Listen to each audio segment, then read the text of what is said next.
बिस्मिल्लाहिर्रहमानिर्रहीम। बेटे आज हम स्टार्ट कर रहे हैं अपनी एमडी कैट वोकैब। देखिए हमने बिल्कुल स्टार्ट में बात की थी, अगर आपको याद हो, हमने कहा हमारा जो एमडी कैट का सिलेबस है, एमडी कैट का सिलेबस हमारा बेटे दो हिस्सों में डिवाइड है। एक हमारे पास है ग्रामर पार्ट, ग्रामर के दो क्वेश्चन है हमारे पास जो कि हम कर रहे हैं।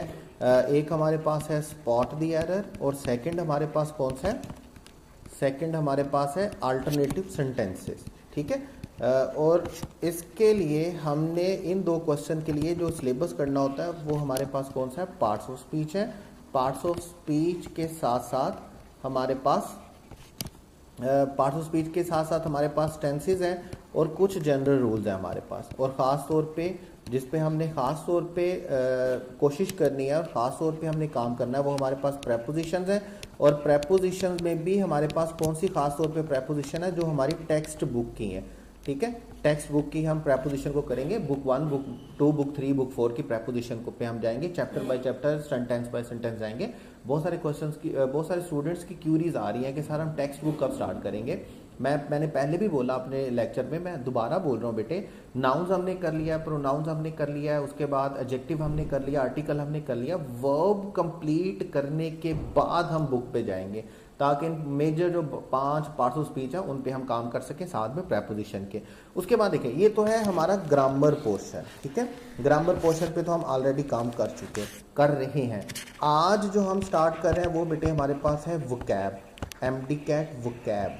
ठीक है, अब एमडी कैट वोकैब का मैं आपको थोड़ा सा कॉन्टेक्स्ट बताना चाहूँगा। जो रिपीटर स्टूडेंट हैं, इंप्रूवर स्टूडेंट्स हैं, उनको तो इस बात का खासा अच्छे से मालूम है, लेकिन जो फ्रेश स्टूडेंट्स हैं उनके लिए मैं थोड़ा सा बैकग्राउंड इसका आपको बताना चाहूँगा। देखिए बेटे 2019 से पहले यूएचएस क्या करता था, यूएचएस ने 843 वर्ड्स की एक लिस्ट दी हुई थी और बाकायदा तौर पर लिखा हुआ था कि आपके पास दो क्वेश्चन होंगे। एक आपके पास कौन सा क्वेश्चन होगा, सेंटेंस कंप्लीशन का, फिल इन द ब्लैंक्स की सूरत में आता है ये क्वेश्चन, और एक आपके पास कौन सा सिनोनिम्स का, जिसमें से आपने सिनोनिम को चूज करना था। बड़ा क्लियर जो सिलेबस था वो 2019 से पहले इंग्लिश का था। ठीक है, 843 वर्ड्स की लिस्ट थी। उसके बाद यूएचएस ने बाकायदा तौर पर ये लिखा था कि इसी में से सेंटेंस कंप्लीशन आएंगे, इसी में से सिनोनिम्स आएंगे, दो क्वेश्चन आएंगे। अच्छा, अब ट्विस्ट ये हुआ कि 2019 पे क्या हुआ, 2019 में एमडी कैट के जो 843 वर्ड्स थे उनको कम करके यूएचएस के वर्ड्स को कितना कर दिया गया, 210।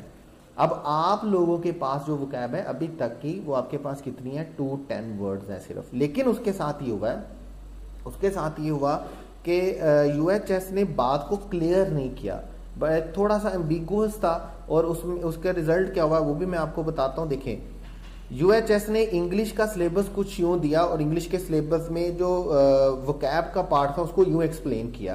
फर्स्ट कॉलम में उसने यूएचएस ने लिखा ऑब्जेक्टिव था कंप्रीहेंड की वोकैबुलरी, बातों में समझ में आती है। बेंचमार्क में जो लिखा है यूएचएस ने वो थोड़ा सा एम्बिगुअस था। एम्बिगुअस कैसे था, देखिए इसमें इसने कुछ यूं लिखा है, use 1 or 2 or more of the following strategies to determine the meaning of key vocab। अब यहाँ पे ये जो बेटे स्ट्रेटेजीज का वर्ड है ना, ये स्ट्रेटेजीज का वर्ड ये था कि यूएचएस ने बच्चों को डायरेक्शन दी थी कि आपने ये टेक्निक्स यूज करके वोकैब को तैयार करना है।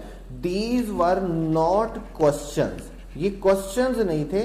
आपको क्या करना है, बच्चों को क्या करना था, बच्चों को इन स्ट्रेटजीज को, इन टेक्निक्स को यूज करके वोकैब को तैयार करना था। अब उसके बाद यूएचएस ने क्या कहा, यूएचएस ने कहा जी आपको क्लूज और इलस्ट्रेशन को देखना है, बैकग्राउंड और प्रायर नॉलेज को देखना है, मॉर्फोलॉजी को देखना है, सेंटेक्स को देखना है, फोनिक्स को देखना है, नॉलेज ऑफ वर्ड्स को देखना है। उसके बाद सिनोनिम्स लिख दिए, एंटोनिम्स लिख दिए, होमोफोन्स लिख दिए। ये सारी चीजें वो थी जिनको यूज किया जाता है वोकैब को याद करने के लिए। ये क्वेश्चंस नहीं थे, इसको मिस इंटरप्रेट किया गया, इसको मिसअंडरस्टूड किया गया। बहुत से इदारों ने बच्चों के साथ क्या किया, बच्चों को क्या कौन कौन से क्वेश्चन करवाएंगे, बच्चों को सिनोनिम्स करवाएंगे, बच्चों को एंटोनिम्स करवाएंगे, बच्चों को होमोफोन्स करवाएंगे। उसके बाद बच्चों को मॉर्फोलॉजी का टच दिया गया बहुत ज्यादा, बिला जरूरत, कोई जरूरत भी नहीं थी। उसके बाद क्या हुआ, बच्चों को फजूल किस्म की इलिस्ट्रेशन तस्वीरों पे लेके जाया गया, जी आपको ये तस्वीरें देख के वोकैब याद करनी है। छोटे नर्सरी प्रेप के बच्चों की किताब में होता है बेटे कि वर्ड के साथ तस्वीर दी होती है, कि जब उनको एक पता नहीं होता कि हम किस चीज़ की बात कर रहे हैं तो उनको तस्वीर दिखाई जा सके। It's not a mature thing, याद रखिएगा। बहरहाल बहुत सा बच्चों को मिसगाइड किया गया और बहुत सी प्रॉब्लम क्रिएट हुई, लेकिन क्या हुआ, यूएचएस 2019 के पेपर में, एम कैट के 2019 के पेपर में यूएचएस ने सिर्फ एक क्वेश्चन वो कैप का दिया, और वो जो एक क्वेश्चन था वो कौन सा था, सेंटेंस कंप्लीशन। वो आगे मैं आपको उसका पोर्शन भी दिखाता हूं कि पेपर में उन्होंने दिया कैसे था, ठीक है। अच्छा, अब इसके कंटेंट में उन्होंने क्या लिखा, कंटेंट्स में उन्होंने कुछ यूं लिखा कि आपको याद करने हैं high and low frequency word from the course book or to be selected from the similar context or to the context HSC and CAE student may be familiar with। और इसके साथ उन्होंने 2-10 वर्ड्स दे दिए, ठीक है। अब 2-10 वर्ड्स, अभी यहाँ पे जो चीज़ चाहिए थी वो हमें ये थी कि आपको 2-10 वर्ड्स दिए हुए हैं। बड़ा सिंपल था कि बच्चों को क्या करवाया जाता, सेंटेंस कंप्लीशन करवाए जाते इन 2-10 वर्ड्स के लिए, और इन 2-10 वर्ड्स के लिए सिनोनिम्स करवाए जाते। वही 2 क्वेश्चंस करवाए जाते जो 2019 से पहले एम कैट का पार्ट रहे हैं, एमटी कैट का हिस्सा रहे हैं। लेकिन ऐसा नहीं किया हुआ, बच्चों को मैनिपुलेट किया गया, बहुत ज्यादा प्रेशर बिल्ड किया गया, और बड़े बड़े अच्छे स्टूडेंट्स मैं पर्सनली जानता हूं जो बहुत से इदारे और बड़े नाउन इदारों में पढ़े और सिर्फ इंग्लिश में वोकैब की वजह से उनका एडमिशन नहीं हो सका, याद रखिएगा, ठीक है। प्रेशर इतना बिल्ड किया गया, इतनी कंफ्यूजन क्रिएट की गई, इतनी चीज़ों को बढ़ा दिया गया कि छोड़ दें बस इस बात को। बहरहाल हम आते हैं, 3 बातें आपने याद रखनी है 2019 के लिए। 2019 तक हमारे पास 2-10 वर्ड्स हैं। 2019 तक जो 2 क्वेश्चन हमें तैयार करने हैं वो है सेंटेंस कंप्लीशन और सिनोनिम्स, ठीक है। कैसे करने हैं, क्यों करने हैं, वो हम बाद में देखेंगे। देखिए, यूएचएस ने 2-10 वर्ड्स दिए, और बड़ी मजे की बात है, इस 2-10 वर्ड्स की वोकैब में से, इन 2-10 में से 150 प्लस वर्ड्स ऐसे हैं जो आप सब बच्चों को पहले से आते हैं। कोई नई वोकैब नहीं है, कोई नए वर्ड नहीं है। 150 प्लस वर्ड्स ऐसे होंगे जो आपको आते हैं। एक बात जहन में रखें, फ्रेश स्टूडेंट खास तौर पे, रिपीटर और इंप्रूवर तो पहले इस प्रोसेस से गुजर चुके होते हैं। फ्रेश स्टूडेंट बेटे खास तौर पे याद रखिएगा, वोकैब को कभी भी मेमोराइज नहीं किया जाता, वोकैब को कभी भी रट्टा नहीं मारा जाता। वोकैब को क्या किया जाता, देखिए हम बहुत सारे वोकैब वर्ड्स पढ़ के आ चुके होते हैं। आप हर क्लास में नए वर्ड ऐड करते हैं, अपनी वोकैब में नए वर्ड सीखते हैं। अब भी जिस टाइम की जरूरत होती है कि आपको अपनी वोकैब को इकट्ठा करना होता है। अब देखें, मतलब हमारा माइंड कुछ यूं डिजाइन किया गया है, हमारे माइंड की 2 मेमोरीज होती हैं। एक मेमोरी हमारे पास कौन सी होती है, एक्टिव मेमोरी, और एक मेमोरी हमारे पास कौन सी होती है, पैसिव मेमोरी। एक्टिव मेमोरी हमारी वो वोकैब होती है जो हम डेली लाइफ में यूज करते हैं, जो हम फ्रीक्वेंटली रिपीट करते रहते हैं, जिनको हम यूज करते रहते हैं, वो वर्ड्स हमें कभी भी भूलते नहीं है।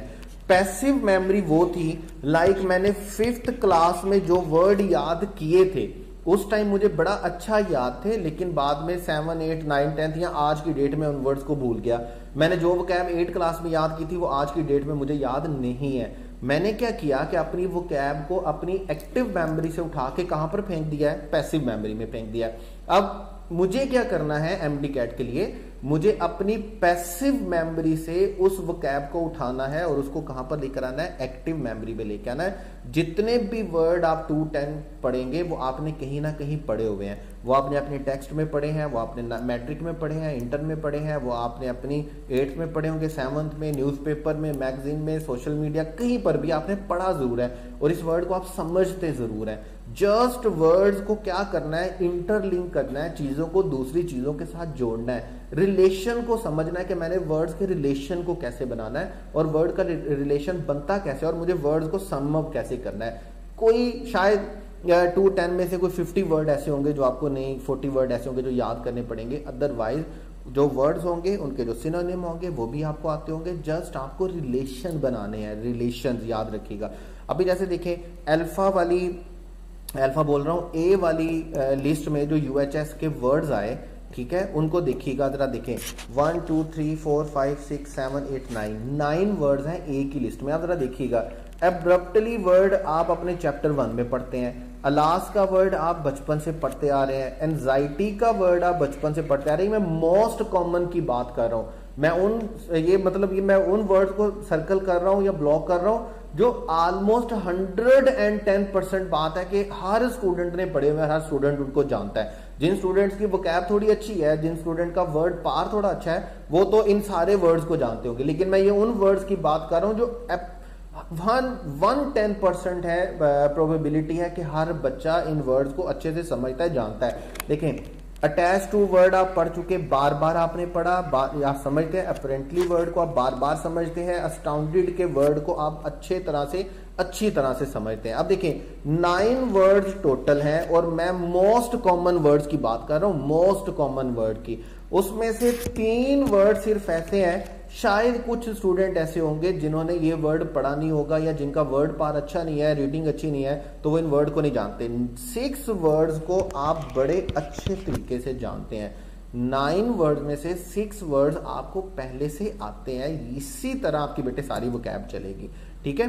अभी देखें, बून का वर्ड आप बड़े अच्छे से समझते हैं, बिविल्डरमेंट आप बड़े अच्छे से समझते हैं, ब्रिस्कली वर्ड, ये सारे वर्ड आपकी टेक्स्ट बुक में से हैं। बीड का वर्ड आप समझते हैं। ब्रिंगिंग शायद हो सकता है कोई स्टूडेंट इसको ना समझता हो, अदरवाइज बायो और केमिस्ट्री में वर्ड यूज होते हैं। बैफलिंग आप बड़े अच्छे से समझते हैं। बैशफुल शाय को टिमिड को बोलते हैं, आपने मिस्टर चिप्स में पढ़ा होगा। बैकएंड हम पॉइंट आउट करने को बोलते हैं। ये वर्ड आपने पढ़े हुए हैं, मतलब 1 2 3 4 5 6 7 8 वर्ड्स में से 7 वर्ड जो है वो आपने बड़े अच्छे तरीके से आप उनको समझते हैं, जानते हैं, पढ़ चुके हैं। इनको याद करने की जरूरत नहीं है, और इनके जो सिनोनिम्स आपने देखने हैं वो भी आपको याद करने की जरूरत नहीं होगी, उनका भी आपने सिर्फ रिलेशन बनाना, वो भी आगे चल के हम देखेंगे। देखिए, बाकी सी की लिस्ट में बहुत सारे वर्ड। क्राइटेरिया को आप जानते हैं, कंपेल्ड को आप जानते हैं, कंडेंस को आप जानते हैं, कैप्टिवेट को आप जानते हैं, क्वेश्चन को आप जानते हैं, कंफर्म को आप जानते हैं, क्रैम्प को आप जानते हैं, कन्फाइनिंग को आप जानते हैं, कैजुअल को आप जानते हैं, क्यूरियस को आप जानते हैं, comprehension, coaxed, crudely, compelled, confront, crudely, again repeat हुआ, कोलाइडेड, कैपेशियस, क्रीडेंशियल, आल, कोविड का वर्ड शायद हो सकता है कि बहुत से स्टूडेंट को पता नहीं हो, लेकिन बड़ा आसान सा होता है, हिडन सीक्रेट को बोलते हैं। अब देखिए, सी लिस्ट में, सी वाली लिस्ट में, सी अल्फाबेट की लिस्ट में जितने भी वर्ड्स हैं वो सारे आप समझते हैं, बड़े अच्छे तरीके से उनको जानते हैं, बड़े अच्छे तरीके से समझते हैं। कोई प्रेशर नहीं है हमें वोकैब का, वोकैब की कोई परेशानी नहीं, हमें याद रखिएगा। आसान तरीन पार्ट जो इंग्लिश के सिलेबस में होने वाला है वो आपके पास वोकैब होने वाला है। यहां पर हमें सख्त मेहनत करके, परेशानी लेके, परेशान होके, कंफ्यूज होके इसको करने की जरूरत नहीं है। स्मार्ट खेलने की जरूरत है, बहुत ज्यादा क्रैमिंग और रट्टा नहीं इन्वॉल्व होगा इंशाल्लाह ताला। आप देखेंगे आपको चीजों को क्या करना है, आपको चीजों को अरेंज करना है। अरेंज मतलब पहले क्या होता है, हमारे माइंड में चीजें घुली मिली होती हैं, मिक्सअप हुई होती हैं, तो हमें उन चीजों को, अपनी वोकैब को, जो वोकैब आगे पीछे हुई थी, उस वोकैब को हमें क्या करना होगा, अरेंज करना है। बस आपको अपनी वोकैब को अरेंज करना है, इंटरलिंक करना है, और अपनी पैसिव वोकैब को निकाल कर कहां पर लाना है, एक्टिव वोकैब में लाना है। अदरवाइज हम कुछ भी नया याद नहीं करने वाले। हार्डली 2-10 वर्ड में से कोई 30-40 वर्ड्स ऐसे होंगे जो आप याद करेंगे, अदरवाइज कोई भी ऐसी चीज नहीं है जिसके बारे में हमें परेशानी होने की या घबराने की जरूरत है। अब देखें, डी वाले देखिएगा, मतलब डी में कुछ वर्ड्स हैं, ई में वर्ड है, एफ में वर्ड है, इसी तरह सारे वर्ड्स चलते हैं, और ये 2-10 वर्ड्स आपके पास यूएचएस हमें देता है याद करने के लिए, ठीक है। उसके बाद देखिएगा, ये 2019 का पेपर है वोकैब पार्ट। इसमें हमारे पास सिनोनिम्स आए नहीं, इंटोनिम्स आए नहीं, होमोफोन्स आए नहीं, मॉर्फोलॉजी जिसका क्वेश्चन पूछे नहीं जा सकता था, भी इदारों ने फजूल किस्म की बोंगियां मारी बच्चों को परेशान करने के लिए। देखिए, वोकैब 2019 में वोकैब में से सिर्फ एक क्वेश्चन आपके पास आया, और वो है सेंटेंस कंप्लीशन का। इवन सिनोनिम भी यूएचएस ने नहीं दिए। और अगर आप वोकैब पार्ट को पढ़ेंगे तो इंतहाई आसान सेंटेंसेस है। मैं ऑप्शन पे नहीं जा रहा, मैं ऑप्शन की बात ही नहीं कर रहा हूं, ठीक है। हाँ, मैं ऑप्शन की अभी बात नहीं कर रहा, मैं सिर्फ क्या बात कर रहा हूं, आपको सेंटेंस पढ़ने हैं, और सेंटेंस में से ये देखना है कि इनमें से कितने सेंटेंस है जो आपको समझ नहीं आते हैं, या कितने सेंटेंस है, कोई ऐसा सेंटेंस निकल आता है जिसकी ट्रांसलेशन आप कर ही नहीं पाते। पहला सेंटेंस देखिएगा, 181 क्वेश्चन था यूएचएस 2019 में। The accident happened due to the driver's dash. यहां तक सेंटेंस समझ में आता है, आगे वर्ड क्या आना है वो बात की बात है। सेंटेंस हमें समझ में आता है, कोई एक ऐसा वर्ड भी नहीं है जो मुश्किल है जिसके लिए मुझे बड़े कोई रूल तलाश करने हैं, मुझे कोई बहुत बड़ी चीज तीर मारना है, या मुझे बड़ी कोई रट्टाबाजी बानी है, बड़ा कोई लॉजिक देना, या बड़ी कोई तस्वीरें याद करनी है, कुछ भी नहीं है। 182 क्वेश्चन देखिएगा, they sometime feel a dash for the mountain and the sea. ठीक है, सेंटेंस हमें समझ में आ रहा है। I dash question in interpreting these result. शायद इंटरप्रेटिंग का वर्ड शायद कोई 1% से भी कम ऐसे स्टूडेंट होंगे जो इंटरप्रेटिंग का वर्ड नहीं समझते होंगे। She was feeling dash even after 5 hours of the surgery. कोई ऐसी बात नहीं है जो हमें समझ में नहीं आती है। The new teacher showed no dash about hitting the student. कोई ऐसी बात नहीं है जो हमें समझ नहीं आती है। The parents were stunned when they saw that children had created complete dash in the bedroom. कोई ऐसा एक वर्ड भी नहीं है जो हमें समझ में नहीं आता, कोई ऐसी एक पॉइंट नहीं है जो हमें समझ नहीं आता है। द कल्पेबल चाइल्ड, शायद ये वर्ड होगा जो आप स्टूडेंट्स को समझ नहीं आया। Dash some word to her mother for pardoning the delinquency. अब एक सेंटेंस ऐसा जिसमें 3 वर्ड ऐसा जो हमें समझ नहीं आते। अदरवाइज 7-8 सेंटेंस में कोई ऐसा वर्ड नहीं है जो हमें समझ नहीं आता है, हमें पता नहीं चलता है, और इंतहाई आसान वोकैब होती है। मैं ये सारी बात करने का मकसद बेटे ये याद रखिएगा, वोकैब मुश्किल हिस्सा नहीं है, इसको मुश्किल बनाया जाता है। ठीक है, ये बिल्कुल मुश्किल नहीं है, बिल्कुल मुश्किल नहीं है, आसान तरीन है। आपको स्मार्ट खेलना है, आपको मेहनत बहुत ज्यादा मेहनत नहीं करनी है, आपको स्मार्ट खेलना है, आपको हार्ड वर्क नहीं करना, आपको स्मार्ट वर्क करना है। इंतहाई आसान है। यूएचएस 2019 का पेपर पोर्शन आपके सामने, सिनोनिम्स नहीं दिए गए, एंटोनिम्स नहीं दिए गए, होमोफोन्स नहीं आए थे, मॉर्फोलॉजी, इलिस्ट्रेशन, ब्ला ब्ला ब्ला कुछ भी नहीं था। सिर्फ 7 क्वेश्चन थे आपके पास सेंटेंस कंप्लीशन के। ठीक है, अब देखिए हम इसको कैसे लेके चलेंगे, या इंशाल्लाह ताला बहुत जल्द जो आपको ग्रिप की बुक मिलेगी वोकैब की, उसको हम कैसे लेके चलेंगे।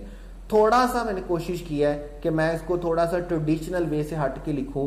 मैंने थोड़ी सी कोशिश की है कि इसको ऐसे लिखा जाए कि बच्चा इंडिपेंडेंटली इसको पढ़ सके, और इतना प्रैक्टिस मटेरियल हो उसके पास, इतना कुछ हो उसके पास कि वो खुद इंडिपेंडेंट पढ़ सके, और कोई ज्यादा परेशानी करने की जरूरत ना हो। देखिए यूएचएस के सिलेबस में 2 वर्ड उसने यूएचएस ने बड़े अच्छे लिखे। एक उन्होंने लिखा जी लो फ्रीक्वेंसी वर्ड, और एक है हाई फ्रीक्वेंसी वर्ड। अभी तक की मार्केट में जितनी बुक्स अवेलेबल हैं बड़ी कलरफुल नजर आएंगी आपको, बड़ी कलरफुल पिक्चर्स लगी हुई हैं, ये खूबसूरत कलरफुल पिक्चर्स लगी हुई हैं, ये खूबसूरत टाइटल बनाए हुए हैं। लेकिन जब कंटेंट की बात की जाती है, बिल्कुल मैं अगले दिन किसी इदारे की बुक देख रहा था, एडवर्टीजमेंट देख रहा था, तो उन्होंने बड़ा अच्छा टाइटल दिया हुआ था, the most beautiful book of UHS vocab. बिल्कुल वो मोस्ट ब्यूटीफुल बुक है, इसमें कोई शक नहीं। जब आप अच्छी प्रिंटिंग करवाते हैं, कलरफुल प्रिंटिंग करवाते हैं, अच्छा डिजाइन बनवाते हैं, अच्छे कलर सेलेक्ट करते हैं, तो वो ब्यूटीफुल तो है। लेकिन भाई अब हमें एमडी कैट के लिए ब्यूटीफुल बुक नहीं चाहिए, हमें इफेक्टिव बुक चाहिए। हमें ये नहीं चाहिए, हमें वहां से कलर नहीं पूछे जाएंगे कि आपने कौन से कलर की बुक से पढ़ा था, हमें वहां पे कंटेंट पूछा जाएगा। कंटेंट नहीं है उन बुक्स में। अभी देखिए मार्केट में कोई एक ऐसी बुक आप नहीं निकाल सकते जिसमें यूएचएस के पेपर में जो 2 चीजें मेंशन की हुई थी उनको बताया गया, हाई फ्रीक्वेंसी वर्ड और लो फ्रीक्वेंसी वर्ड। देखिए हाई फ्रीक्वेंसी वर्ड क्या होते हैं, जो मोस्टली यूज किए जाते हैं, जो ज्यादा यूज किए जाते हैं, और जिनका यूज थोड़ा कम होता है उनको हम क्या बोलते हैं, लो फ्रीक्वेंसी वर्ड। अब वर्ड है हमारे पास अपालिंग, वर्ड हमारे पास अपालिंग। आप बुक्स देखेंगे वर्ड अपालिंग लिखा हुआ है, ना आगे की बात ना पीछे की बात, आगे 50 सिनोनिम्स लिखे हुए हैं, ना कोई एक्सप्लेनेशन ना कोई पार्ट्स ऑफ स्पीच, बस 50-60 सिनोनिम्स लिखे हुए हैं। बच्चे बड़ा खुश हो जाते हैं, बच्चे कहते हैं यार ये किताब तो बड़ी कमाल की है, इसमें तो 100 सिनोनिम लिखा हुआ है एक वर्ड का, यार ये किताब बड़ी कमाल की है, इसमें तो 50 सिनोनिम लिखे हुए हैं, इसमें वेबस्टर के लिखे हुए हैं, इसमें ऑक्सफोर्ड के लिखे हुए हैं, इसमें ये लिखे हुए हैं। देखिए बेटे ऐसा नहीं है। आप लोगों के पास आपको याद करनी है हाई फ्रीक्वेंसी मोस्ट जो इंपॉर्टेंट है, उसके बाद लो फ्रीक्वेंसी में आएंगे। अब देखिए हमारी बुक कुछ यूं अरेंज होगी या हमारे नोट्स कुछ यूं अरेंज होंगे जो आपको एलएमएस पे भी दिए जाएंगे और इंशाल्लाह ताला बहुत जल्द प्रिंटेड फॉर्म में दिए जाएंगे इंशाल्लाह ताला। अब देखें ये जो ब्लॉक में वर्ड्स आएंगे ये आपके पास कौन से होंगे, high frequency word. High frequency word का मतलब यह है कि जब भी आप अपालिंग का वर्ड सोचेंगे तो उसके साथ 7-8 वर्ड जो आपके ज़हन में आने चाहिए वो ये यार ये वर्ड होंगे। बड़े अच्छे तरीके से आपने इन वर्ड्स को बड़े अच्छे तरीके से याद करना। अगर आप 2019 में देखेंगे सिनोनिम्स तो हमारे पास आए नहीं है, सेंटेंस कंप्लीशन सिर्फ आया और सेंटेंस कंप्लीशन में इसी वोकैब को ऑप्शन के तौर पर यूज किया जाता है, सिनोनिम को नहीं यूज किया जाता, एक्चुअल वर्ड को यूज किया जाता है और वो इंतहाई आसान होता है। अच्छा, उसके बाद आप देखेंगे कि उसका पार्ट्स ऑफ स्पीच लिखा हुआ है, समझने में आसानी होती है कि भाई ये पार्ट्स ऑफ स्पीच के एतबार से क्या है, नाउन है, एडजेक्टिव है, वर्ब है, एडवर्ब है, what is actually it is. उसके बाद आपको मीनिंग वेरिएंट मिलते हैं। मीनिंग वेरिएंट का मतलब क्या होता है कि अपालिंग का एक मीनिंग ये भी होता है और अपालिंग का एक मीनिंग ये भी होता है। इस मीनिंग के इसके सिनोनिम ये होते हैं और इस मीनिंग में इसके सिनोनिम ये होते हैं और मोस्टली सिनोनिम क्या होंगे, सेम होंगे।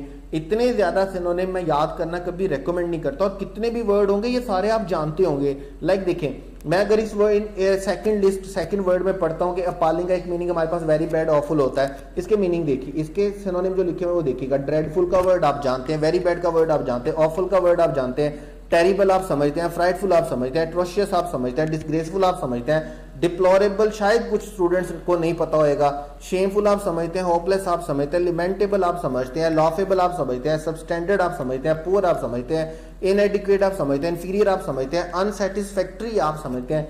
इसमें से सिर्फ एक वर्ड ऐसा है जो आप शायद नहीं समझते, अदरवाइज 99.9% वोकैब ऐसी होगी जो आपको समझ आती होगी, जिसको आप जानते होंगे, जिसको आप समझते होंगे।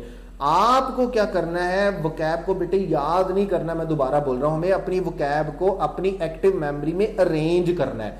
हमें यह देखना है कि हम अपनी वोकैब को सिस्टमेटिकली एक हायरार्की पे कैसे लेकर चलेंगे। जितना ज्यादा आप अपना डाटा अरेंज अपने माइंड में रखेंगे उतना ज्यादा ये बेहतर होगा। ठीक हो गया।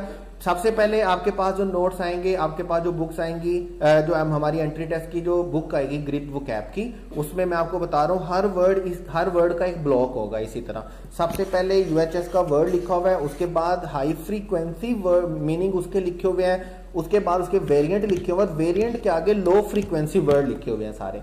ठीक हो गया। उसके बाद एक ब्लॉक आप नीचे देखेंगे, उस ब्लॉक में आपको 3 सेंटेंसेस मिलेंगे और ये 3 सेंटेंसेस क्या होंगे, इस वर्ड के मीनिंग के, इस वर्ड को यूज करके सेंटेंस बनाया गया होगा। देखिए 2019 में सेंटेंस कंप्लीशन आया है, सिनोनिम नहीं आया, तो इसका मतलब सेंटेंस कंप्लीशन हमारे लिए ज्यादा इंपॉर्टेंट है किससे, सिनोनिम से। ठीक हो गया। तो हमें क्या करना है, हमें वर्ड को सेंटेंस में यूज करके भी देखना है। ऐसा नहीं है कि वर्ड पढ़ा, सिनोनिम पढ़ लिया तो बात खत्म होगी, हमें वर्ड का सेंटेंस में यूजेज भी आना चाहिए कि इस वर्ड को हमने सेंटेंस में यूज कैसे करना है। ठीक हो गया। तो इसके लिए 3 सेंटेंसेस हर वर्ड के एंड पे आपको मिलेंगे। वो 3 सेंटेंस आपने अच्छे से पढ़ने हैं, याद बिल्कुल भी नहीं करने। पढ़ने का मकसद ये होगा कि आपको समझ आएगी कि ये सेंटेंस इस तरह यूज होता है, रट्टा मारने की इसमें कोई भी जरूरत किसी भी तरह की नहीं है। उसके बाद देखें इसी तरह आपकी वो कैब चलती रहेगी। कुछ वर्ड ऐसे होंगे जिनके सिनोनिम बहुत थोड़े होंगे, जिनके वेरिएंट कम होते हैं, उसमें आपको सिर्फ क्या मिलेगा, आपको वर्ड मिलेगा, उसके हाई फ्रीक्वेंसी वर्ड मिलेंगे, उसके बाद उसका वेरिएंट मिलेगा, लो फ्रीक्वेंसी वर्ड मिलेंगे, पार्ट्स ऑफ स्पीच के अकॉर्डिंगली क्या वो बताया गया होगा और 3 सेंटेंस एग्जांपल के तौर पे दिए होंगे जो कि आपने वर्ड को सेंटेंस में यूज करने के लिए पढ़ने हैं, समझने हैं। और मैं बड़े फख्र से ये बात कर सकता हूं कि ये ग्रिप इंस्टीट्यूट का इनिशिएटिव है। शायद मुझे 1 या 2 बुक्स ऐसी नजर आती हैं मार्केट में जिनमें वर्ड के साथ उनके सेंटेंस यूज करने के लिए दिए हुए हैं। ठीक है, प्रैक्टिस वाली तो बाद में हम बात करेंगे कि क्या सूरत हाल है, लेकिन यूज में करने के लिए आपके पास 2-3 सेंटेंस आपको आने चाहिए। मैंने एक बुक मैंने देखी थी जिसमें टेक्स्ट में जो वर्ड यूज किए हुए वो लिखे हुए, वो भी एक अच्छा स्टेप है, लेकिन हमें टेक्स्ट के सेंटेंसेस को रट्टा मारने की या याद करने की रखने की जरूरत बिल्कुल भी नहीं है। हमें वर्ड को समझना और सेंटेंस में उसका मीनिंग समझना कि सेंटेंस में उसका मीनिंग क्या है। ठीक है। उसके बाद देखिए इसी तरह कुछ वर्ड ऐसे भी होंगे जिनको आप बड़े अच्छे तरीके से समझते हैं, जैसे अलास का वर्ड है, जैसे अभी उसकी मीनिंग देखिएगा, जो हाई फ्रीक्वेंसी वर्ड है, अनफॉर्चुनेटली वर्ड आप समझते हैं, सैडली आप समझते हैं, रिग्रेटेबली आप समझते हैं, हैप्पीली आप समझते हैं, अनलकीली आप समझते हैं। कोई एक ऐसा वर्ड नहीं होगा जो आप समझते नहीं है। जस्ट इस वोकैबुलरी को आपने अपने माइंड में क्या करना है, अरेंज करना है इस वर्ड के लिए, कुछ और नहीं करना, याद कुछ नहीं करने वाले हैं। मतलब अब मैं बोलूं जी अनफॉर्चुनेटली वर्ड याद करना है मैंने, तो भाई याद नहीं मैंने करना, मुझे पहले से आता है अनफॉर्चुनेटली वर्ड, मुझे सैडली वर्ड पहले से आता है, मुझे रिग्रेटेबली पहले से आता है, मुझे अनहैप्पीली वर्ड आता है, मुझे अनलकीली वर्ड आता है। जस्ट मैंने क्या किया है, अपने माइंड में एक बॉक्स बना लिया है, अपने माइंड में बॉक्स किसके नाम का बना लिया है, अलास के नाम का, कि जैसे ही अलास का वर्ड मेरी आंखों के सामने आएगा और ये बॉक्स खुलेगा और ये मुझे बताएगा कि इसके ये वाले क्या होते हैं, हाई फ्रीक्वेंसी वर्ड होते हैं, और उसके ये वाले क्या होते हैं, लो फ्रीक्वेंसी वर्ड होते हैं। और ये किस लिए यूज किया जाता है, यूज टू एक्सप्रेस ग्रीफ, ये वर्ड नहीं है, एक्सक्लेमेशन है। ठीक हो गया, मुझे अपनी वोकैब को अरेंज करना है, ये एक बॉक्स बनाना है मुझे अपने माइंड में, कि जब मैं अलास का वर्ड बोलूं तो यही वर्ड जो है वो, ये जो ब्लॉक है, ये पूरा ब्लॉक इस तरह का, ये पूरा टेबल पॉप आउट होके मेरी आंखों के सामने आए। ठीक है, उसके बाद कुछ वर्ड ऐसे भी हैं जिनके वेरिएंट कुछ ज्यादा होंगे, बहुत थोड़े वर्ड हैं, 12-15 वर्ड इस तरह के होंगे। जैसे बैशफुल है, ये वर्ब भी होता है, ये नाउन भी होता है, ये एडजेक्टिव भी होता है। वर्ब के तौर पर भी यूज होता है, नाउन के तौर पर भी यूज होता है, एडजेक्टिव के तौर पर भी यूज होता है। वर्ब में इसके 3 वेरिएंट होते हैं, नाउन में 2 वेरिएंट होते हैं, और एडजेक्टिव में 1 वेरिएंट होता है। उसके बाद आप देखेंगे इसके जो हाई फ्रीक्वेंसी वर्ड हैं वो लिखे हुए हैं, हर एक के लो फ्रीक्वेंसी वर्ड लिखे हुए हैं, और सारे वर्ड आप जानते होंगे, इनमें से कोई एक ऐसा वर्ड नहीं होगा जो आपको नहीं पता होगा। शायद कोई एक आधा वर्ड ऐसा मिल जाए आपको जो नहीं पता, वो नया एडिशन होगा। बाकी आपको अपनी वोकैब को अरेंज करना है, मैं बार बार बोल रहा हूं, याद कुछ नहीं करना, हमने अपनी अंडरस्टैंडिंग बढ़ानी है वोकैब से रिलेटेड। इस तरह हमारी बुक अरेंज होगी। लेकिन हमारी बुक अरेंज होने के साथ साथ मैंने क्या किया है, मैंने अपनी बुक में UHS वोकैब को 4 सेट में डिवाइड किया है। 4 सेट में कैसे डिवाइड किया, पहला सेट हमारे पास क्या है, A to D, अल्फाबेटिकली मैंने इसको अरेंज किया है। दूसरा E to K, तीसरा L to P, उसके बाद Q to V। अरेंजमेंट कुछ यूं बनेगी आपके पास कि लाइक आपने क्या किया, सबसे पहले A का वर्ड देखा, ठीक है, उसके बाद A to D आपने पढ़ लिया, A to D तक के इसी तरह ही ब्लॉक होंगे, हर वर्ड का एक ब्लॉक होगा, हर वर्ड का एक टेबल होगा, उसमें उसके हाई फ्रीक्वेंसी वर्ड लिखे हुए हैं, वेरिएंट लिखे हुए हैं, लो फ्रीक्वेंसी वर्ड लिखे हुए हैं, सेंटेंसेस लिखे हुए हैं। जब आप D तक आ जाएंगे, आपका पहला कंप्लीट हो जाएगा। तो फिर आपके नोट्स में, आपके बुक्स में क्या दिए होंगे, 100 प्रैक्टिस क्वेश्चन दिए होंगे आपके पास, 100 प्रैक्टिस क्वेश्चन दिए होंगे। उसमें से 50 प्रैक्टिस क्वेश्चन किसके होंगे, सेंटेंस कंप्लीशन के, और 50 किसके होंगे आपके पास, सिनोनिम्स के। इसके अलावा हम कुछ और नहीं कर रहे, हम एंटोनिम, होमोफोन, ब्ला ब्ला पर नहीं जा रहे। हाँ, ग्रामर के लिए हम थोड़े से होमोफोन जरूर याद करेंगे जो नाउन वर्ब में सेम होते हैं, अदरवाइज वोकैब के लिए हम किसी तरह का कोई होमोफोन, एंटोनिम याद नहीं कर रहे। हमें फजूल में अपना टाइम और फजूल में अपनी एनर्जी ज़ाया नहीं करनी है, हमें फोकस्ड और टारगेटेड स्टडी करनी है। तो जैसे ही आपका सेट कंप्लीट होगा एक, तो उसके बाद आपको 100 क्वेश्चन मिलेंगे। 100 क्वेश्चन में 50 क्वेश्चन किसके होंगे, 50 सेंटेंस कंप्लीशन के होंगे और 50 सिनोनिम के होंगे। इसी तरह फिर नेक्स्ट चलेगा सेकंड सेट के बाद भी आपको 100 क्वेश्चन मिलेंगे, 50 सेंटेंस कंप्लीशन, 50 सिनोनिम, इसी तरह 50-50 50-50 पे चलेंगे। लेकिन इसके साथ आपके 4 आपको क्वेश्चन बैंक में भी, क्विज़मेनिया में भी मिलेंगे, और आपके टेस्ट भी होंगे। लाइक वोकैब का जो आपका पहला टेस्ट होगा A to D में आपके पास 100 क्वेश्चन होंगे, और 100 क्वेश्चन ही आपके पास टेस्ट में होंगे। ठीक है, टेस्ट में कितने होंगे, 100 क्वेश्चन, और उसके बाद इस सेट का जो क्विज मेन्यू होगा उसमें भी कितने क्वेश्चन होंगे, 100 क्वेश्चन होंगे। तो एक सेट के लिए जो आप क्वेश्चन प्रैक्टिस करने वाले हैं टेस्ट सेशन से पहले की, टेस्ट सेशन की अभी मैं बात नहीं कर रहा, वो मैं क्वेश्चन शामिल नहीं कर रहा, एक सेट के 100 क्वेश्चन की आपने प्रैक्टिस की किस में, बुक में। ठीक है, 100 क्वेश्चन की, फिर आपने 100 क्वेश्चन की प्रैक्टिस करनी है किस में, क्विज़मेनिया में। ठीक है, और फिर आपने किस में करनी है, इसके टेस्ट में। अब जब आप टोटल करेंगे तो कितने वर्ड बनते हैं आपके पास, 300 वर्ड। इसमें मैं टेस्ट सेशन के क्वेश्चन शामिल नहीं कर रहा जो हमारे लास्ट में होने वाले हैं। तो 4 टेस्ट है, तो आप 4 सेट है आपके पास, तो बेटे 1200 क्वेश्चन की आपकी प्रैक्टिस होगी, किसकी, वोकैब की। किससे पहले, आपके टेस्ट सेशन से पहले की मैं बात कर रहा हूं, टेस्ट सेशन के क्वेश्चन मैं शामिल इसमें नहीं कर रहा। इसमें से जो 400 क्वेश्चन होंगे वो आपकी बुक का हिस्सा होंगे गालबन, इसको मैं डबल करूंगा इंशाल्लाह ताला। LMS में हम आपको 400 देंगे, लेकिन बुक में ये 800 होंगे, ठीक है। बुक में 400 नहीं होंगे, बुक में 800 होंगे। प्रिंटिंग में हम आपको ज़्यादा देंगे। LMS में हम आपको 50-50 क्वेश्चन प्रोवाइड करेंगे, क्विज मैनिया में भी और बुक के साथ भी, ठीक हो गया। तो इस तरह हम इसको लेकर के चलेंगे। और